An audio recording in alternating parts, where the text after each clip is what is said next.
Hello friends, नमस्कार। इस video में लेटेस्ट एग्जाम को देखते हुए साइंस के 50 इंपॉर्टेंट प्रश्न को लेकर आया हूं। यदि आप किसी भी एग्जाम की तैयारी कर रहे हैं तो ये प्रश्न आपके लिए इंपॉर्टेंट रहेगा।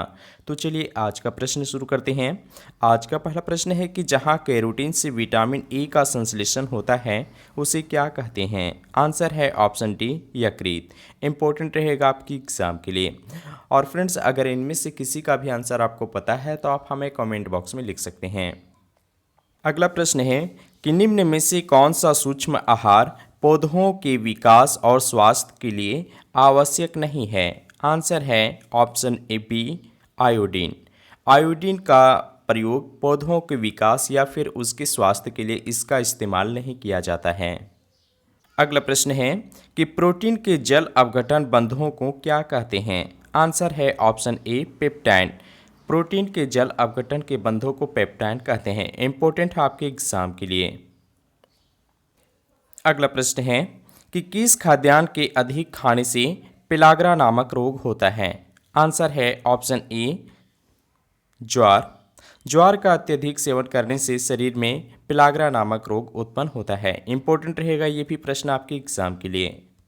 अगला प्रश्न है कि प्रकाश संश्लेषी समुद्री पादप कितनी गहराई तक पाए जाते हैं। आंसर है ऑप्शन ए, 20 से 30 मीटर तक। प्रकाश संश्लेषी समुद्री जो पादप होते हैं वह समुद्र में 20 से 30 मीटर की गहराई तक ही पाए जाते हैं। इंपॉर्टेंट रहेगा ये भी प्रश्न आपके एग्जाम के लिए। अगला प्रश्न है कि निम्न में से कौन मानव शरीर का वह आंतरिक अंग है जो अपनी क्षय हुई कोशिकाओं को पुनः विकसित कर लेता है। आप इसे स्टार लगा करके रख लीजिएगा। इंपॉर्टेंट है, एग्जाम में कई बार इसे रिपीट भी किया है। आंसर है इसका ऑप्शन सी, यकृत। यकृत मानव शरीर का वह आंतरिक अंग है जो अपनी क्षय हुई कोशिकाओं को पुनः विकसित कर लेता है। अगला प्रश्न है कि चिकित्सीय भाषा में गोल्डन आवर का संबंध है। आंसर है ऑप्शन सी, हृदयघात से। चिकित्सीय भाषा में गोल्डन आवर का संबंध हृदयघात से होता है। अगला प्रश्न है कि ग्लाइकोजन किसका पॉलीमर है। इंपॉर्टेंट रहेगा आपके एग्जाम के लिए। आंसर है ऑप्शन डी, ग्लूकोज का। ग्लाइकोजन यह ग्लूकोज का पॉलीमर होता है। अगला प्रश्न है कि प्रोटीन में आवश्यक रूप से होते हैं, यानी प्रोटीन में कौन कौन सा तत्व पाया जाता है। इंपॉर्टेंट रहेगा आपके एग्जाम के लिए। आंसर है इसका option C, carbon, oxygen, nitrogen और हाइड्रोजन। ये प्रोटीन में पाए जाते हैं। अगला प्रश्न है कि रायनाइटिस नामक रोग कौन से अंग प्रभावित होता है। आंसर है ऑप्शन डी, नाक। रायनाइटिस नामक रोग से मानव शरीर का नाक अंग ही प्रभावित होता है। अगला प्रश्न है कि किस विटामिन की अनुपस्थिति से शरीर में कैल्शियम की कमी हो जाती है। आंसर है option C, vitamin D. Vitamin D की अनुपस्थिति के कारण से ही शरीर में कैल्शियम की कमी होती है। अगला प्रश्न है कि हमारे भोजन में संरक्षात्मक खाद्य पदार्थ है। आंसर है ऑप्शन सी, विटामिन और खनिज। विटामिन और खनिज हमारे शरीर में यानी हमारे भोजन में संरचनात्मक के रूप में कार्य करता है। अगला प्रश्न है कि घटते हुए क्रम में मानव शरीर में विद्यमान प्रमुख तत्व कौन कौन सा है। आंसर होगा इसका ऑप्शन सी, कैल्शियम, फास्फोरस, गंधक, पोटेशियम और सोडियम। ये मानव शरीर में घटते क्रम में पाया जाता है। मानव शरीर में सर्वाधिक कैल्शियम पाया जाता है, उसके बाद फास्फोरस है, उसके बाद गंधक, उसके बाद पोटेशियम और लास्ट में आपका सोडियम पाया जाता है। अगला प्रश्न है कि मानव शरीर में संक्रमण को रोकने में मदद करने वाला विटामिन है।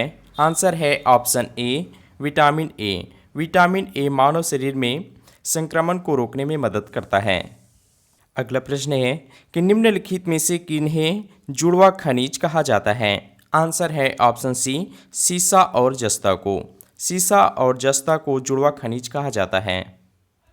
अगला प्रश्न है किस विटामिन को हार्मोन माना जाता है। आंसर है option D, vitamin D. Vitamin D को हार्मोन माना जाता है। अगला प्रश्न है किस वनस्पति तेल का उपयोग वाटर प्रूफ कपड़ा तैयार करने में किया जाता है। आंसर है ऑप्शन डी, कुसुम। कुसुम वनस्पति तेल का प्रयोग वाटरप्रूफ कपड़ा तैयार करने में किया जाता है। अगला प्रश्न है कि निम्नलिखित में से किसका तेल हृदय रोगियों के लिए काफ़ी उपयुक्त होता है। आंसर है ऑप्शन ए सूरजमुखी का तेल। सूरजमुखी का तेल हृदय रोगियों के लिए काफ़ी उपयुक्त माना जाता है। अगला प्रश्न है सेब, आड़ू, स्ट्रॉबेरी और अखरोट के फल वृक्ष किस जलवायु से संबंधित है। आंसर है ऑप्शन सी शीतोष्ण कटिबंध। सेब, आड़ू, स्ट्रॉबेरी और अखरोट ये जो पौधे होते हैं वह शीतोष्ण कटिबंध के लिए ज़्यादा उपयुक्त माने जाते हैं। अगला प्रश्न है अखरोट में कुल वसा का प्रतिशत होता है। आंसर है ऑप्शन सी 64.4%। अखरोट में कुल वसा 64% पाया जाता है। अगला प्रश्न है कि फलों में कौन सी शर्करा पाई जाती है। इंपॉर्टेंट है आपके एग्जाम के लिए। आंसर है ऑप्शन बी फ्रुक्टोज। फलों में अधिक मात्रा में शर्करा के रूप में फ्रुक्टोज पाया जाता है, तो ऑप्शन बी इसका सही आंसर होगा। अगला प्रश्न है कि किस त्वचा की कमी से घेंघा रोग होता है। आंसर है इसका ऑप्शन सी आयोडीन। आयोडीन की कमी से घेंघा रोग होता है। अगला प्रश्न है जीवन रक्षक हार्मोन्स किस ग्रंथि से स्रावित होता है। इंपॉर्टेंट है आपके एग्जाम के लिए प्रश्न। आंसर होगा इसका ऑप्शन ए एंड्रिनल ग्रंथि से। जीवन रक्षक हार्मोन यह एंड्रिनल ग्रंथि से स्रावित होता है। अगला प्रश्न है मनुष्य को प्रतिदिन कितनी मात्रा में आयोडीन लेनी चाहिए। आंसर है ऑप्शन बी 80 मिलीग्राम। मनुष्य को प्रतिदिन 80 मिलीग्राम आयोडीन लेना चाहिए। अगला प्रश्न है शक्कर गन्ने के अतिरिक्त किस फसल से प्राप्त होती है। आंसर है ऑप्शन डी चुकंदर। शक्कर गन्ने के अतिरिक्त चुकंदर से भी प्राप्त किया जाता है। अगला प्रश्न है इंडिया रोज वुड का वनस्पति नाम है। आंसर है ऑप्शन सी डलवर्जिया सिसो। डलवर्जिया सिसो यह इंडियन रोज वुड वनस्पति का नाम है। अगला प्रश्न है कि निम्नलिखित में से कौन सी प्रोटीन मूत्र के निर्माण में सहायक होती है। आंसर है ऑप्शन सी एल्ब्यूमिन। एल्ब्यूमिन एक ऐसा प्रोटीन है जो मानव शरीर में मूत्र के निर्माण में सहायक करती है। अगला प्रश्न है एक आवर्धक लेंस में होता है एक सरल उत्तल लेंस, यानी इस प्रश्न का सही आंसर होगा ऑप्शन ए। अगला प्रश्न है कि किस फल में लोहा प्रचुर मात्रा में पाया जाता है। आंसर है ऑप्शन डी करौंदा। करौंदा एक ऐसा फल है जिसमें प्रचुर मात्रा में लोहा पाया जाता है। अगला प्रश्न है कि सब्जियों से मुख्यतः हमें प्राप्त होता है। आंसर है ऑप्शन डी विटामिन्स। सब्जियों से हमें ज़्यादातर मात्रा में विटामिन्स मिलते हैं। अगला प्रश्न है कौन सा पादप उत्पाद नहीं है। आंसर है ऑप्शन डी सैक्रिन। सैक्रिन यह एक पादप उत्पाद नहीं है। अगला प्रश्न है कि समुद्री खरपतवार में निम्नलिखित में से मुख्यतः क्या पाया जाता है। आंसर है ऑप्शन डी आयोडीन। समुद्री खरपतवार में मुख्य रूप से आयोडीन पाया जाता है। अगला प्रश्न है कौन सी प्रक्रिया हाइड्रोजन गैस उत्पन्न करती है।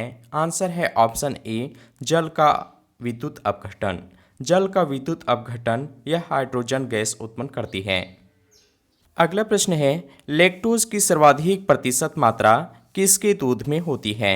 आंसर है ऑप्शन सी मानव माता में। लैक्टोज की सर्वाधिक प्रतिशत मात्रा ये मानव माता की दूध में पाया जाता है। अगला प्रश्न है कि अल्का कैरोटीन एक प्रोटीन है जो उपस्थित रहता है। आंसर है ऑप्शन ए चर्म में। अल्का कैरोटीन नामक जो प्रोटीन है वह शरीर के चर्म में पाया जाता है। अगला प्रश्न है कि शरीर में अतिरिक्त ग्लूकोज या ग्लाइकोजन में परिवर्तित होकर भंडारित रहता है। आंसर होगा ऑप्शन बी यकृत में। शरीर में अतिरिक्त ग्लूकोज ग्लाइकोजन में परिवर्तन होकर के यकृत में जाकर के भंडारित होता है। अगला प्रश्न है कि एंटीबायोटिक क्या होता है। आंसर है ऑप्शन ए किसी सूक्ष्म जीव द्वारा संश्लेषित रसायन जो अन्य सूक्ष्म जीवों से रक्षा करता है। तो इस प्रश्न का सही आंसर होगा ऑप्शन नंबर ए। अगला प्रश्न है कि शरीर में ऊतकों का निर्माण होता है। आंसर है ऑप्शन सी प्रोटीन से। शरीर में ऊतक का निर्माण प्रोटीन से होता है। अगला प्रश्न है कि निम्नलिखित में से सबसे मीठी शर्करा होती है। आंसर है ऑप्शन सी फ्रुक्टोज। फ्रुक्टोज यह सबसे मीठी शर्करा होती है जिससे चीनी बनाया जाता है। ठीक है। अगला प्रश्न है कि निम्नलिखित में से किस कोशिका से इंसुलिन स्रावित होता है। आंसर है ऑप्शन डी बीटा कोशिका। बीटा कोशिका से इंसुलिन का स्रावन किया जाता है। तो इंपॉर्टेंट रहेगा आपके एग्जाम के लिए, आप इसे याद रखेंगे। अगला प्रश्न है कि निम्न में से किसका मुख्य अवयव क्लोरीन गैस होता है। आंसर है ऑप्शन बी आंसू गैस। आंसू गैस का मुख्य अवयव क्लोरीन गैस होता है।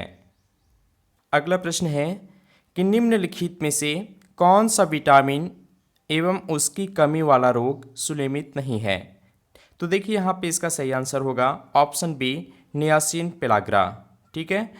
सबसे पहले हम एक करके देखते हैं। सबसे पहले आपका दिया हुआ है कैल्सीफेरॉल। तो कैल्सीफेरॉल से अस्थि रुग्णता नामक होता है। ठीक है। उसके बाद है कोबाल एमीन। तो कोबाल एमीन से रक्त अल्पता होता है।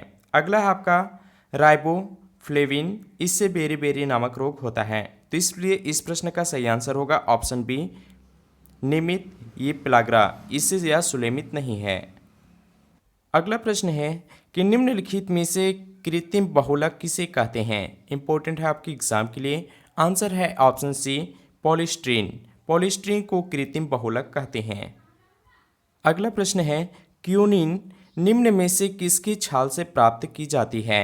आंसर है ऑप्शन डी सिनकोना। क्यूनिन या सिनकोना की छाल से प्राप्त की जाती है। अगला प्रश्न है कि रेशम पीन निम्नलिखित में से किसकी जड़ से प्राप्त की जाती है। आंसर है ऑप्शन सी सर्पगंधा। रेशम पीन या सर्पगंधा की जड़ से प्राप्त की जाती है। अगला प्रश्न है कि एड्रोप्रा बेलाडोना के किस भाग से बेलाडोना औषधि प्राप्त होती है। आंसर है पत्तियों और जड़ से। एड्रोपा बेलाडोना के पत्ती और जड़ से औषधि प्राप्त की जाती है। अगला प्रश्न है गेहूं का दाना क्या है। आंसर है ऑप्शन सी फल। गेहूं का दाना एक प्रकार का फल है। अगला प्रश्न है हॉकी स्टिक बनाई जाती है। आंसर है ऑप्शन ए मोरस एल्वा से। हॉकी स्टिक ये मोरस एल्वा से बनाई जाती है। अगला प्रश्न है कौन सी प्रोटीन दालों में अच्छी मात्रा में पाई जाती है। आंसर है ऑप्शन ए लाइसिन व थ्रियोनिन। ये दो प्रोटीन है जो दाल में सर्वाधिक मात्रा में पाई जाती है। तो इम्पोर्टेंट रहेगा आपके एग्जाम के लिए। इस वीडियो का अंतिम प्रश्न है आपके लिए कि प्राकृतिक रबर किसका बहुलक है। आप इसका आंसर हमें कमेंट बॉक्स में लिखेंगे। उम्मीद है वीडियो आपको पसंद आया होगा। तो आप वीडियो को लाइक कीजिए, शेयर कीजिए और यदि आप इस चैनल पर नए हैं तो चैनल को सब्सक्राइब कीजिए, साथ ही बेल आइकन को भी प्रेस कीजिए ताकि आने वाली सभी वीडियो का नोटिफिकेशन आपको मिलता रहे। मिलते हैं अगले क्वेश्चन के साथ। Thank you watching my video.